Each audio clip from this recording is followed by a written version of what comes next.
আসসালামু আলাইকুম রহমতুল্লাহ। প্রিয় দর্শক, আশা করছি সকলেই ভালো আছেন।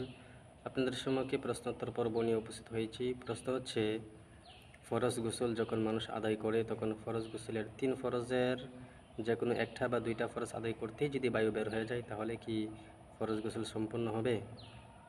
এর উত্তর হচ্ছে,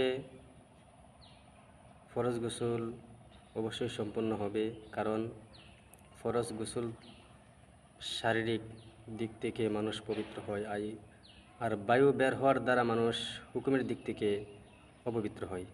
আর ফরজ গোসল এটা শারীরিক দিক থেকে অপবিত্র হয়, তো একটার সাথে আরেকটা কোনো সম্পর্ক নাই। এই জন্যই ফরজ গোসল আদায় হয়ে যাবে, এতে কোনো অসুবিধা নয়। ফতোয়ার কিতাব রদ্দুল মুহতার 1 নম্বর খণ্ডের 284 পৃষ্ঠার মধ্যে উল্লেখিত হয়েছে।